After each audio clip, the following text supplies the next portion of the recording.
Okay, so the time is now 6:01, so we'll go ahead and get started. So first of all, I want to say welcome everyone to Healthy Inside and Out. Thank you so much for taking the time to join us today and talk about this really important topic. So today we're going to have 4 panelists who will be speaking about preventable chronic diseases and how they are impacting our Williamson County community.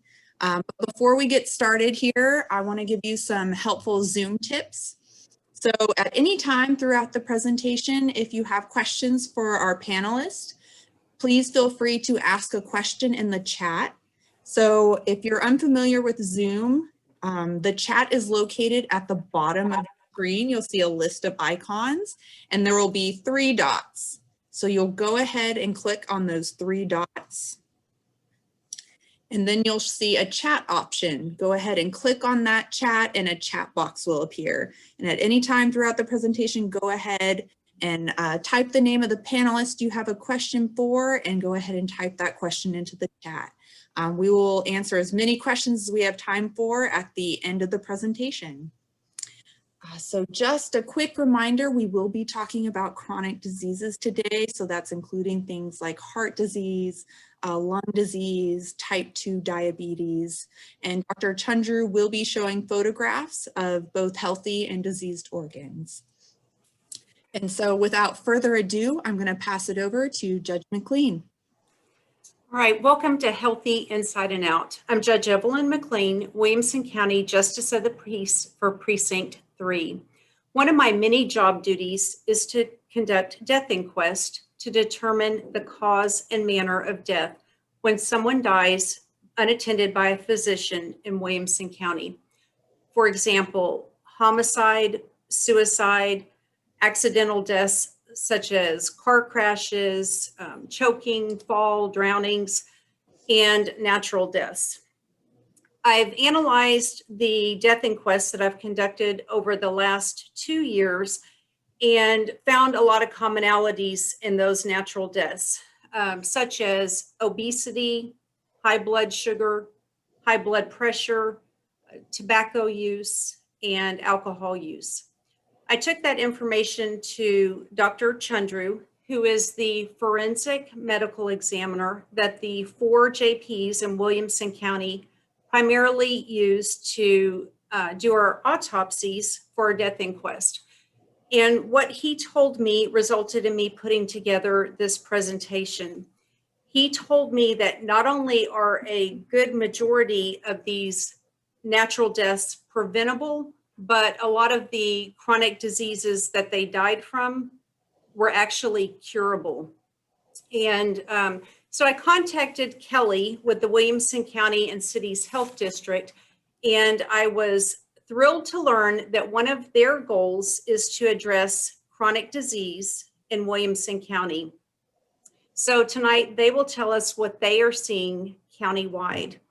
Also, we're going to hear from It's Time Texas, and I'm super excited about their presentation because they're going to share with us an exciting free 8-week community challenge that is available to all of us, and we hope that you'll be a part of it. And then finally, Dr. Chundru is going to talk to us about what he's seeing inside the bodies of people who die from chronic disease, things that we can't see. I hope this presentation will move you to take notice of your own health and to possibly make some positive changes. Now I'd like to introduce Kelly with the Williamson County and City's Health District. Kelly? Thank you, Judge, and thank you all for joining us tonight. My name is Kelly McGuire, and I'm with Williamson County and City's Health District. I'm also representing our Healthy Williamson County Coalition. As Judge mentioned, I'm going to be talking a little bit more about obesity in Williamson County. We recently conducted a community health assessment in Williamson County and had many different findings that I want to share. In particular, we're going to focus on obesity and chronic diseases. So just to give a little bit of background before we really jump in, I just want to kind of set the tone for what our community looks like. And so we're very, very fast growing in Williamson County. We're seeing a huge population increase throughout all of our cities, including our smaller cities. We're currently ranked 6th healthiest county in Texas. That's according to county health rankings. So they come out with those rankings every single year. Every year we've been in the top 10. We used to be in the top 5, but we're starting to go backwards. And a lot of that is due to some of these chronic diseases and some of our data that's really trending the wrong direction. I also want to point out that our county as a whole, while we have some more urban areas in the middle of the county, a lot of those outer areas of our community are actually pretty rural. So there's a lot of growth going on in our community. We're going to have more and more challenges as we grow. And so that's something to keep in mind as we move forward. And so when we're talking about obesity, I just want to make sure that we're on the same page. And so I want to make sure we have the same definition. And when we're thinking about obesity and overweight, we're talking about when your weight is higher than what's considered a healthy weight for a given height. And so that's really what we're trying to talk about today. Also, most people are familiar with body mass index or BMI. That's typically the screening tool that's used when you go to the doctor or when you go to your provider. In a lot of cases, you'll take your height and your weight and it'll set you on the BMI chart. And so on a BMI chart, you have an option for underweight, normal weight, overweight, and obese. If you're obese, that means that your BMI is higher than 30 or 30. If you're overweight, it's a BMI of 25 and 29. And that's really important as we go and look at that data so that you understand what obesity and overweight is definition. And so in Williamson County, we've looked at this data and we continue to track this data. For obesity, we have 30% of adults in Williamson County that are suffering or struggling with obesity. That's a lot of people in Williamson County that are having to deal with this issue. We also, when you take overweight and obesity and combine them, we're now looking at 2/3 of Williamson County adults that are either obese or overweight. Now, this is actually really concerning because this is a trend that has been rising since 2004. It's something we've been keeping our eyes on, and we know it's a problem in our community, and we know we have to do something about it. So in our community health assessment, we did a lot of questioning, a lot of surveying of our community. We actually asked our residents a few different questions, but one in particular stuck out. This question is, what are the top 3 health problems that you're facing in your community? And so this is really a resident perception question. We're just trying to ask and get down to the basics of what are the problems that you're seeing in your community? And these are the top 5 results that we saw. So number 1 is obesity, and then number 5 is diabetes. So what you'll see is these 2 chronic diseases are up there in the top 5 health concerns for the community. In a lot of these cases, a person is noting that these are problems because either they're struggling with it, they have a family member struggling with this, they see it in their friends, their community. So this is really concerning to see that our residents are telling us that this is a clear issue in the county. And so I really want to break that down further. So just to keep in mind, we have our map of Williamson County broken down into 4 different regions. And so the blue is the north area, the Georgetown, Weir, Jarrow, Florence. You'll see the south area is more of that orangish color. The west is that green color, and the east is that red color. So when we asked that same question, we were able to break it down by those regions. And so now you can see those colors come back. What you're going to see is those same issues are coming up no matter where you live. These are still key problems that community members are facing. So you'll see in the very middle, that's what I was just referencing before, what Williamson County as a whole said. But now let's go to the east. The east is still saying obesity and diabetes are in my top 5. Let's go to the north. Obesity, diabetes, and heart disease and stroke. So that's 3 chronic diseases in their mind of the top 5. Let's go south, also identifying obesity and diabetes. And when you go west, obesity, diabetes, poor eating habits, and choices. So what you're seeing is no matter where you live in Williamson County, when we dive deeper into that data, this is still an issue no matter what region you're living in, no matter if you're urban, if you're rural. So this is something that's really important to us so that we can know that obesity is a real problem everywhere. This is something that's important to the community. So the reason this is important is because there's a lot of consequences associated with obesity. And a lot of that Dr. Chundru is going to get really into. But some of the basics are being overweight and obese increases the risk for many different preventable diseases. So some of those are like heart disease, type 2 diabetes, hypertension, stroke.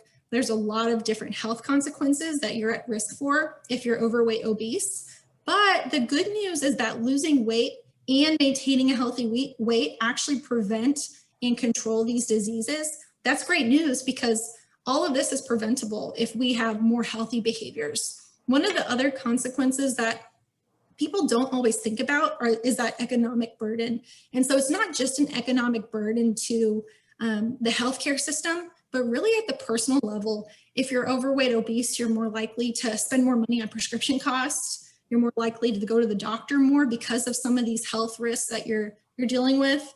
You're more likely to miss work more often. So there's a lot of economic burden that comes with this. And if we just do a little bit more to prevent this, we can all be in a better situation.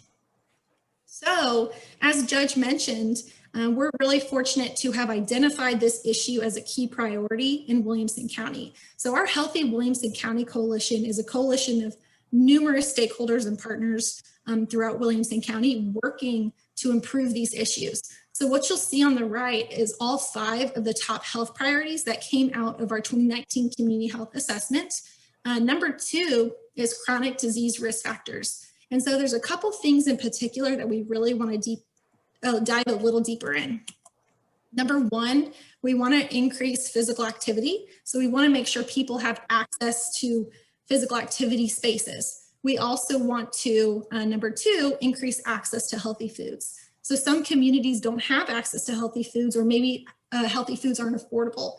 These are some key focus areas that our community members are really focusing on, especially our Healthy Williamson County Coalition. We really want to bring more health education to the community. We want to bring more nutritious foods to the community in the future. Now, one resource I do want to point everyone to is, especially if you're interested in some of the things I just talked about, is a really wonderful resource that we have in Williamson County. It's actually our healthywilliamsoncounty.org website. It's our website for all things community health. It's actually a website that we manage thanks to many different partners. And so if you go to our website, healthywilliamsoncounty.org, you're able to learn more about that coalition I was talking about of numerous partners. You can join the coalition. You can attend different working group meetings that focus on chronic disease. You can actually read that health assessment that I was just referencing. You can look up data. So if you're interested in all types of data, you can go and search and look at numerous data sets that we have. And then just in general, you can search our website and look for tips. So it's always a great resource that we would love to point people to, especially if you're focused on health in Williamson County. So with that, I just want to thank you all for attending, and thanks for including me, Judge. You're welcome to reach out to us if you have any questions at the Health District or with Healthy Williamson County. And I do want to encourage everyone to go back to that link, the healthywilliamsoncounty.org/JP3 event, because it does have some great information about some health tips. It talks about that data that I just referenced, and it just points you to more resources. So with that, I'll turn it back over to the judge. Okay, thank you, Kelly, for the great information about what our health district is seeing in Williamson County, and also for your commitment to address chronic disease in Williamson County. So next up is Maggie with It's Time Texas, and she's here to talk about the free community challenge that I mentioned. Maggie? Hi, everyone. Thank you so much, Judge. My name is Maggie Amaku, and I'm the Community Programs Manager here at It's Time Texas. And I'm really excited to share a little bit about the Community Challenge and how it's just a really great way and opportunity to start building some of those healthy habits and to help reduce some of those chronic diseases and risks that Kelly mentioned in her presentation.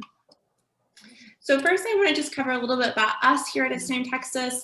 Our mission is that we believe Texas is best when Texans are healthy. And so our programs, events, and partnerships all work to empower Texans to lead healthier lives, build healthier communities, and contribute to an overall healthier state. So what is the Community Challenge? The Community Challenge is a one-of-a-kind statewide competition. It starts January 4th and goes through February 28th. So we are one day in, but you guys have plenty of time to go online and register today and start getting some of those points. So I want to share a little bit about why you should compete. We heard from Kelly on what the state of health looks like here in Williamson County, the impact that chronic disease has not only on your individual health, but a community health as well. And we also know that COVID-19 has affected individuals' physical health. We're not able to get out to the gym as much as we wanted to. We're also seeing an impact on our emotional and social health due to just social distancing. Our work and learning environment has changed drastically. And so we're not able to connect with our peers and our colleagues and our family and friends. So the Community Challenge provides a really unique opportunity for you to not only build healthy habits, but also to take charge of your health and to create social connections with individuals across the state. So I want to share a little bit about what's new this year. One of the biggest new features we have is our free mobile app that is available for anyone who has an iOS or an Android phone. And this is probably the coolest feature that we have. This is where you'll be able to report any healthy activity that you do. You can find any destination or health activity that's available within your community. And you also get to see a social feed on the app of healthy photos of people sharing some of the healthy activities that they're doing as well. The app will send you reminders and notifications to make sure that you're tracking how often you're drinking your water or tracking your healthy lunch or snack. And you can also have the ability to compete as a small team. This is probably my favorite feature. When you go to register online, you can select competing as a small team, and you can bring in your family, your friends, your coworkers, anyone you want, up to 6 people to compete with each other. Within the app, you'll see an expanded leaderboard. So not only will you get to see where you are individually amongst people and say Round Rock, but you'll also be able to see where Round Rock is compared to other communities at the same size and population size. The app will also show milestone tracking, so it'll show you how often you're tracking your water consumption or how often you're showing tracking your healthy eating in your meals. The app can integrate with the Apple Health app and the Google Fit app. So if you do a workout with your Apple Watch and you go to open the app, it'll automatically track that as a healthy activity and you'll get points just like that. And then we have 2 different options when it comes to registering this year. You can register for free, like I mentioned, but you can also register with the swag option and get a t-shirt and a mask. And then finally, within the app, we do provide information and resources on free health coaching for anyone in the state of Texas, as well as virtual exercise classes. So I want to share a little bit how this works. What you can do is you can go online at ittcommunitychallenge.com. From there, you'll get information on how you can download the app. And then it's super easy. Once you've downloaded the app, you can start submitting healthy actions. You can earn points for each healthy action that you do. You can share photos of you going for a walk. You can share photos of your healthy lunch that you've made. And you can also share healthy activities or community events that are present in your community. So if there's yoga in the park that's happening, you can share that with everyone else so that they can join in on that. And then throughout the 8-week competition, we do have mini challenges and a chance for weekly chances to win prizes.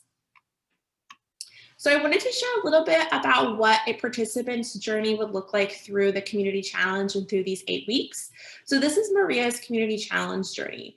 But after she goes and registers online and downloads the app, one of the first things that she can do is she can go online and sign the community member pledge, which means that she is taking that commitment to make health a priority for her.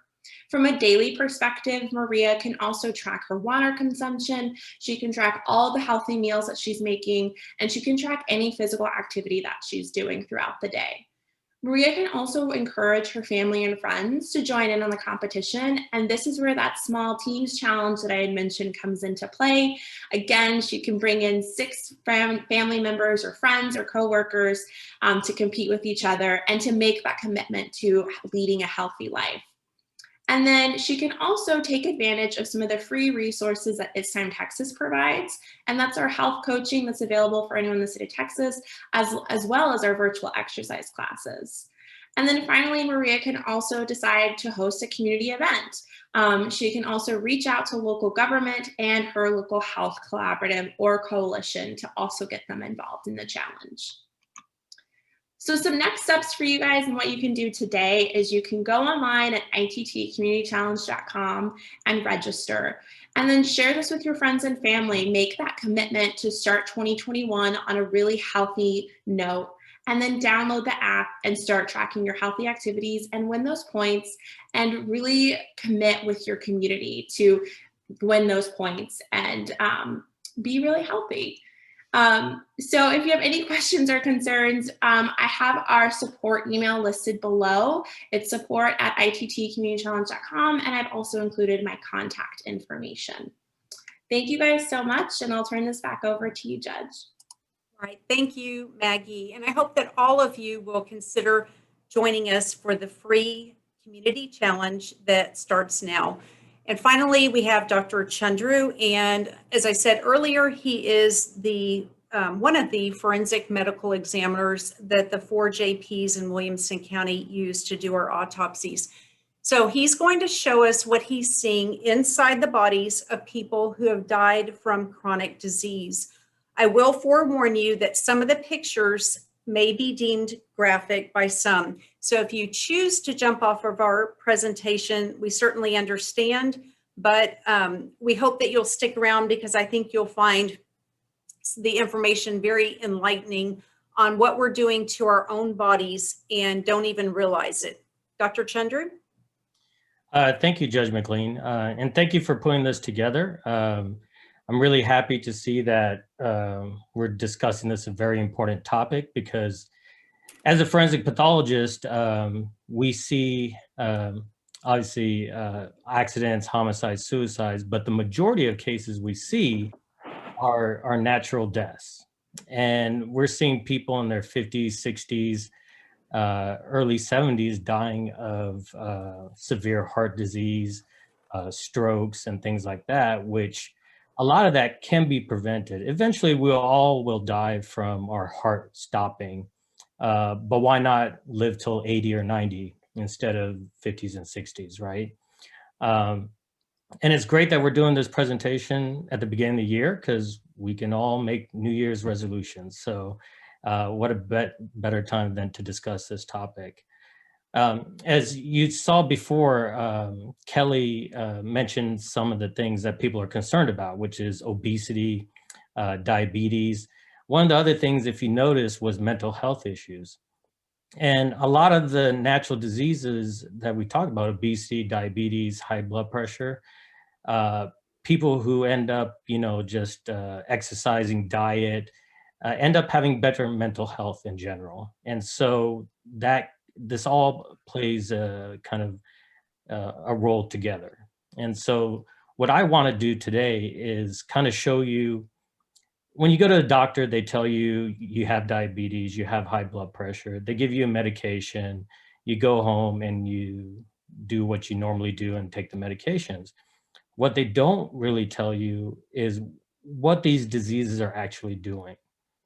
A lot of these diseases, the diseases we're talking about, diabetes, hypertension, and obesity, these are silent killers. And what we mean by that is, yeah, every day you're living with it and you're taking your medications, but it's slowly deteriorating your body inside. And that's what some of the things I want to show you today. So this is what we call a coronary artery. So one of the biggest causes of death is heart disease. And so the major risk factors for heart disease is diabetes, which is high blood sugar, hypertension, which is high blood pressure, obesity, high cholesterol or hypercholesterolemia, and smoking. And we'll get to smoking in a little bit, but these other diseases all end up causing diseases of your blood vessels. And when your blood vessels are diseased, that's when you start having problems. For example, in diabetics, people may have their legs amputated because of the blood vessels being diseased. A lot of people who pass away end up having coronary artery disease, which are the coronaries that supply blood to your heart. So this is an example of a coronary artery. This is what a normal coronary should look like. As you can see, this is the the actual coronary. This is fat around the coronary, which is normal. This here, this empty space right here, that's where blood is flowing through. And obviously you need blood to flow through to nourish your heart and get oxygenation and stuff. So this is what normal looks like. Here's another picture of something that's not normal. So now you have the coronary artery here. That tiny hole, that's where blood is flowing through right now. So your heart is getting maybe 5% of the nourishment it should be getting. And that's because of this yellow plaque here.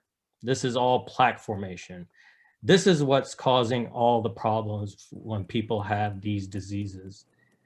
You get buildup of plaque in your coronary arteries, which then ends up leading to heart disease, maybe not enough circulation to your legs, and then maybe strokes from in your brain because there's not enough oxygen going to your brain. Again, this is normal. You have a nice wide lumen. And here's another example. In this one, this is the coronary, this is the wall. All this inside is just plaque. There's actually not even blood flowing through here. This blood vessel is absolutely doing nothing for your heart. And so this is when people end up with heart attacks, and they need to either, about 30–40% of people end up as their first symptom is unfortunately death.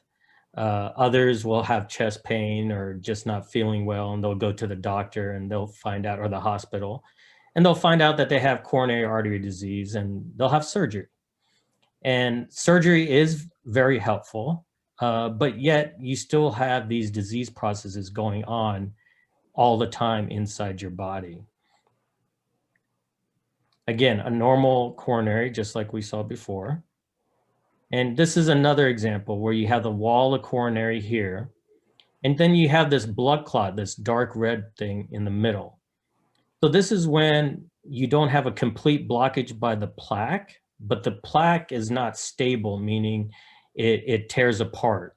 And we can't really predict that, but when it tears apart, it releases this plaque stuff into the blood vessel, which then causes your blood to clot. Now, when your blood clots, what happens? It blocks the entire vessel, and you end up with a heart attack. And again, some people can survive it and others do not. So this is a slice of the heart. We have the right ventricle here. So this is the ventricle that pumps blood to your lung to get oxygenation. This is your left ventricle. It's a bigger muscle because it has to pump blood to your entire body to nourish the body with oxygen and nutrients and so forth. So this is what a normal heart should look like. It has this brown, tan color to it, and you have a little bit of fat, which is normal. And so that's normal. Actually, even in this heart, you see that? That's a coronary artery. That looks like about an 80% blockage, but it hasn't gotten to the point where they've had a heart attack yet. Now, this is a heart taken out in its entirety. Normally, the heart should have this kind of brown coloration with some fat. But here you see some damage. It has this red kind of white scar tissue as well. And when we take a section through that heart, you see that the ventricle is, this is the right ventricle, this is the left ventricle. So the left ventricle, again, is the major ventricle that supplies blood to the body. Here, though, you have, this is what normal looks like. Here you have this yellow-green, what we call necrosis or dead tissue.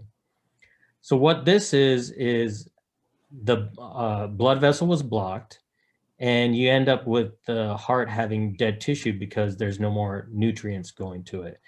Now, the heart and brain are two organs that are obviously vital, but they also do not regenerate. So once you have dead tissue, you'll never get that tissue back.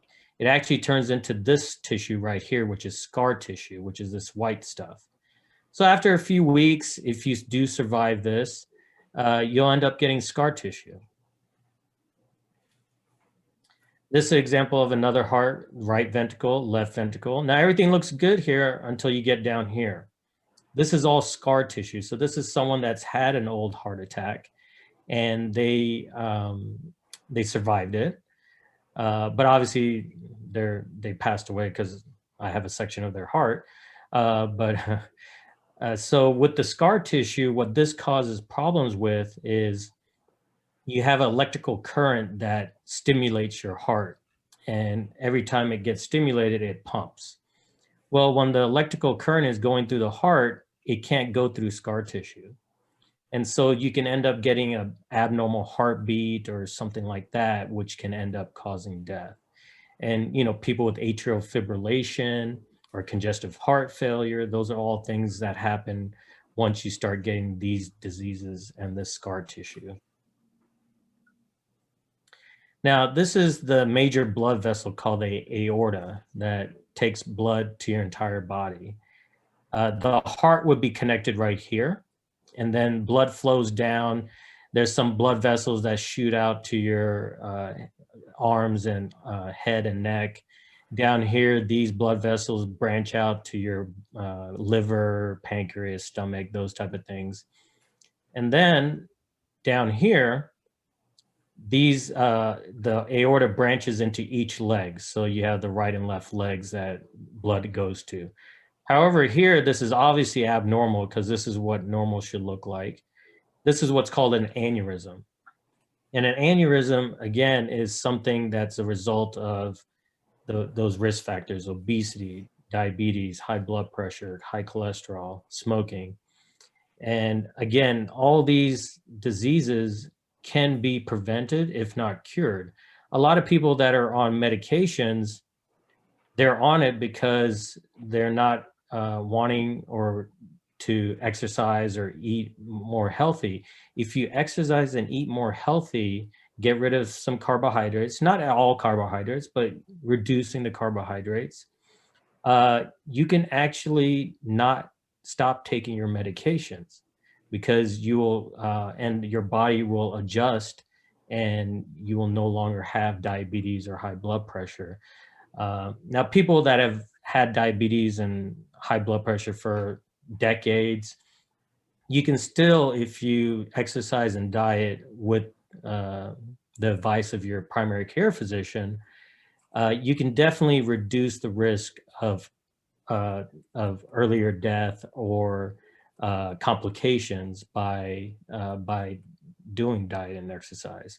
So in this case, this person died of other things such as heart disease, but this could have torn at any time. And what that would do is, imagine it tearing and all the blood just flows out of your aorta and goes into your abdominal area. And so this is a sudden death when this happens. So this is another example of what high blood pressure can do. This is the heart. This is the aorta that we talked about. These are the branches that go out to the head and neck. These are the branches that go to the leg. And here there's a lot of dark red discoloration in here. So what this is called a aortic dissection. And this happens because you have high blood pressure. If the blood pressure becomes high enough, it can actually tear into the aorta, like where I'm pointing here. And if you notice, the aorta is not that thick. It's maybe about 0.1 or 2 millimeters, or 1 to 2 millimeters. Now, what ends up happening is when it tears into the aorta, it ends up splitting the aorta in half. So now that 2 millimeter aorta has a 1 millimeter part and another 1 millimeter part, and this is very fragile. And so blood actually can burst out of here and you end up losing all your blood that way. So this is the brain. And again, the normal brain is any of this right here. But as you can see, you have this huge area of just dead tissue. So this is what's classically known as a stroke. And this is a major stroke because it involves an entire segment of a blood vessel. And you can actually see some of the blood vessel here. And the yellow stuff, those are the plaques that we talked about. So this person had those plaques and it became so severe that it prevented blood flow to this area. And so all this became dead tissue.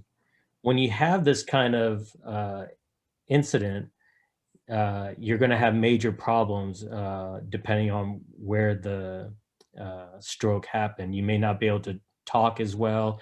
Swallowing may be a problem. You may not be able to move your arms or legs. And so this plays a lot into the mental health of a person. And this is just a section of that area that had the dead tissue.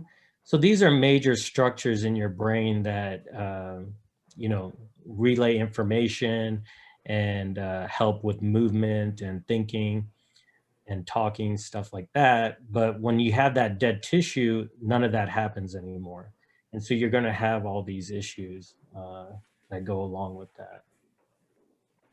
Now, we've talked about obesity, diabetes, high blood pressure, high cholesterol, smoking. So smoking obviously is a preventable thing. You just have to stop smoking. It's pretty straightforward. Now, is it difficult to stop smoking? Yes, I have colleagues and friends that smoke, and you know they see this every day, but it's a challenge. But it can be done. There's a lot of groups out there that can help.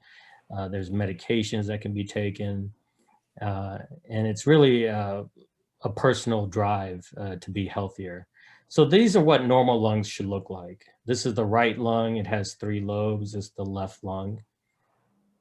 And here's a diseased lung. You can tell the difference. And so this one has actually chronic obstructive pulmonary disease, or COPD, emphysema. And that's this tissue right here. But it's kind of deflated because there's so much air in there from the emphysema. But this one is really bulky. And that's because this person died of pneumonia. And the reason why they have pneumonia, well, one of the biggest risk factors for pneumonia is emphysema, or chronic obstructive pulmonary disease. And if they have heart disease, because of all these other risk factors, heart disease is a risk factor for pneumonia. So many times people can die from pneumonia because of these other diseases they have. Diabetes is actually a risk factor for infections because you're more predisposed to infections. So all these things play a role in causing these ultimate deaths. And this is kind of cut through that lung that we just saw. And here's that kind of brown stuff. So anytime you've had a pneumonia and you're coughing up this kind of gunky stuff, that's what this stuff is. This is your body reacting to the bacteria, and they're trying to fight it off, but it produces all this kind of phlegm and gunk and debris, and that's what's actually being coughed up. And, you know, some people that smoke will end up getting lung cancer. And so this is lung cancer here in a person. And it's just really taken over the entire middle portion of the lung. And this causes all sorts of issues. They typically end up with pneumonia or an obstruction in their airway where they can't actually breathe, and they will just suffocate. They won't have any oxygen coming into their body. And so, again, that's kind of the very short presentation about how these things affect our body. And I think it's very important that people see this, because it's actually, if you don't see this, you really don't appreciate what these disease processes are doing to yourself internally. And so with that, I give it back to Judge McLean. All right, thank you, Dr. Chundru. I find that fascinating, the things that we can do to our body and don't even realize it. So I know that some of you have probably sent us some questions. So I'm going to turn it over to Emily, who will field those questions. And if you haven't submitted one yet and you want to, it may not, I don't think it's too late. So we'd like to hear from you. Well, certainly. So if you have a question, please send it in the chat and I'll read it aloud. So Dr. Chundru, we have several questions for you. So our first one is about one of your first slides. So when the arteries were blocked, so would you have to replace the artery with a transplant? Is that a possibility? So what happens when people have chest pain? So unfortunately, heart disease, like for example, cancer, if you go get your screening for colon cancer at age 50, actually, if you talk to your physicians now, they reduce that to age 45. But if you go, you will definitely never get colon cancer if you go and get those screening tests. And same thing with breast cancer. If you go and get mammograms as you're supposed to, it will definitely prevent cancer from happening in the future. Now, with heart disease, there is no real test other than looking at these risk factors and assessing, well, you have an increased likelihood. So the only time that surgery, or we don't call them transplants, but it's called a CABG, coronary artery bypass grafts, the surgeon will actually go in and replace one of your diseased coronaries with another vessel in your body. Typically, it comes from the leg. And so, but the only way they know that is when you've already had the heart attack and you're going into the hospital. So at that time, yes, the surgery will help and you'll get over it. But at that time, you've already done years of damage to your body. And so it's more about really preventative things. And like what Maggie has talked about, doing this in It's Time Texas is awesome because we're looking at doing preventative medicine. That's really where we need to focus a lot of our efforts on, is preventative medicine. Most certainly. Thank you. And thank you for your question. So our next question is also for Dr. Chundru. So can you tell us about prediabetes and its effects on the body? Absolutely. So anytime your blood sugar is abnormal, which includes prediabetes, it's damaging your blood vessels. Now, prediabetes is most doctors, if you're diagnosed with prediabetes, the first thing they're going to say is, okay, look, we don't want to put you on medicine. If a doctor says that, find another doctor, because the doctor should be telling you, we're going to do exercise, we're going to reduce your carbohydrate intake, and then we're going to recheck and make sure that you reduced your your blood sugar. If you come back and it's still elevated, but not to the point of diabetes, it depends on the doctor. Me personally, you have to look at the person. Are they really putting in effort to do it? Because being on a medication is not a cure. It's just going to slow the process down.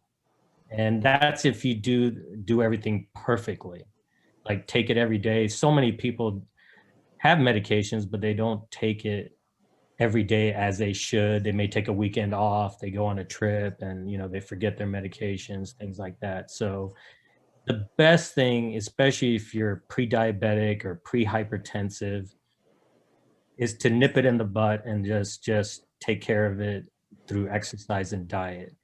It can be done. Actually, personally, I had pre-diabetes.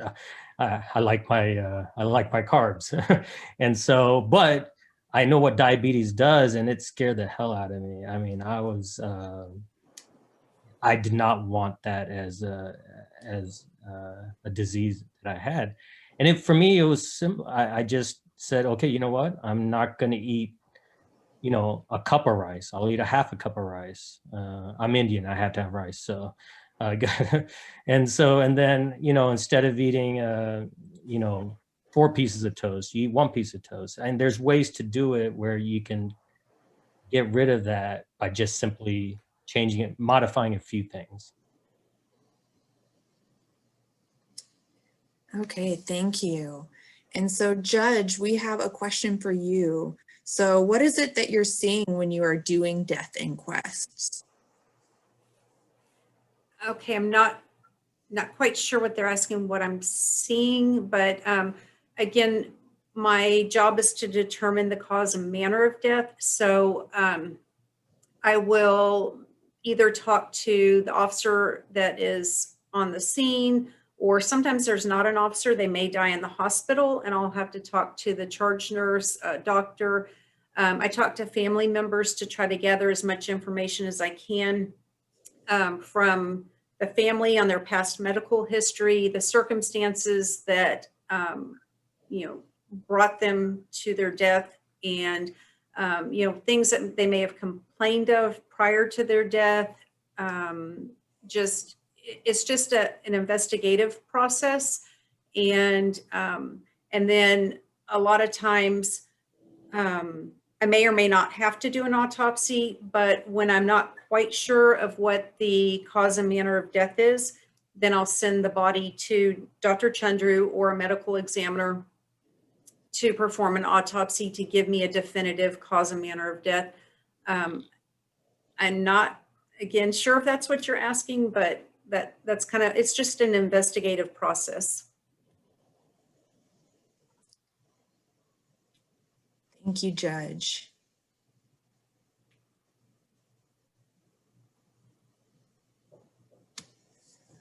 Okay, so we have another question for Dr. Chundru.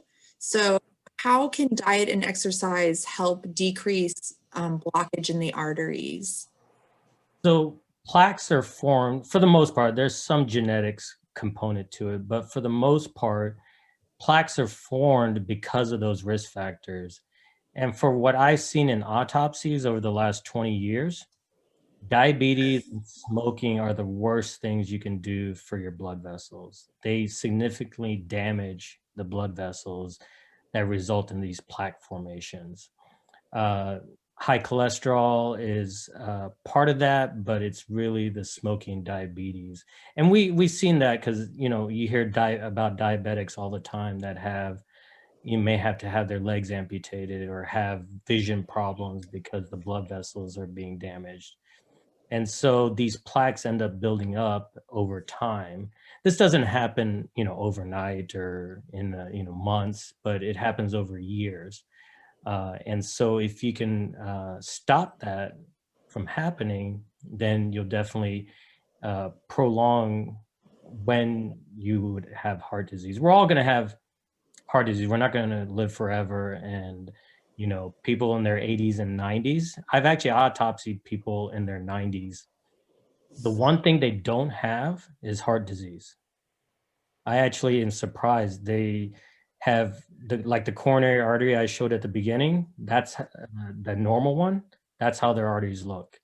So it's not heart disease that's killing the people in their 90s. It's other things like dementia, pneumonia, car accidents, things like that. And so it's just kind of interesting. The ones that we see with heart disease are in their 50s, 60s, even 70s and stuff. But beyond that, people that survive beyond the 80s, it's not really the heart blockages that's causing death. Most certainly. So we have time for maybe 3 more questions. Dr. Chundru, one more question for you. So if you get diabetes, but you're able to reverse it, is the damage still done, or can your body repair the damage? So that's a good question. A lot of things can't be, if you get out of being diabetic and not having high blood pressure, the damage is done, but it can't be reversed, but you prevent further damage. And so there are some studies that have shown that those plaques can be reversed, but the studies aren't, there needs to be more studying done on that. But the key is to prevent that from happening from the beginning.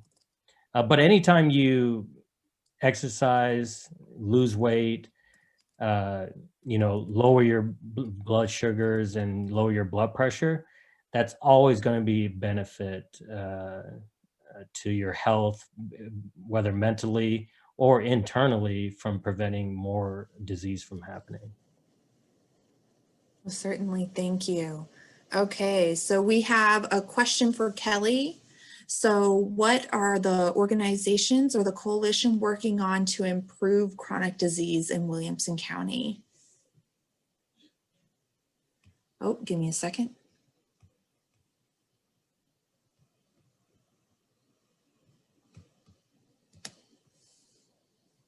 Thank you. So there's quite a few things going on in Williamson County. We're really fortunate.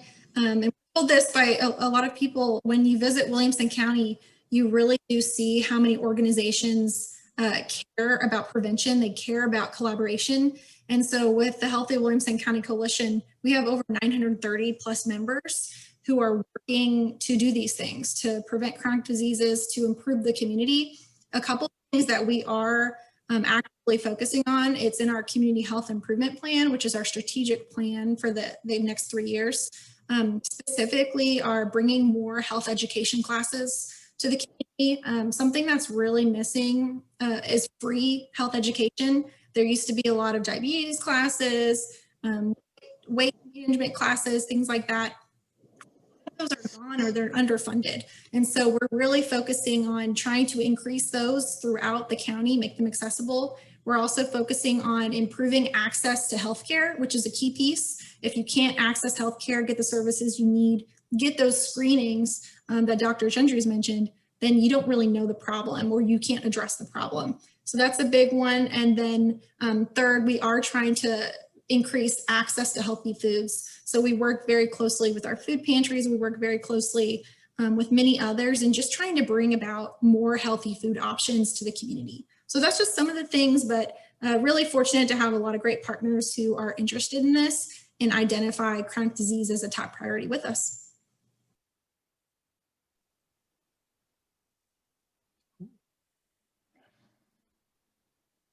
Thank you, Kelly. So Maggie, we're going to end with some questions for you. So first, I have some questions about the It's Time Texas Challenge. So is progress and prizes earned by team or by individual? So we have mini challenges throughout the 8 weeks. And those mini challenges are post and get like 700 points. Every time you post, it's about 100 points. So posting 7 times. And then you're entered into a drawing to win a prize.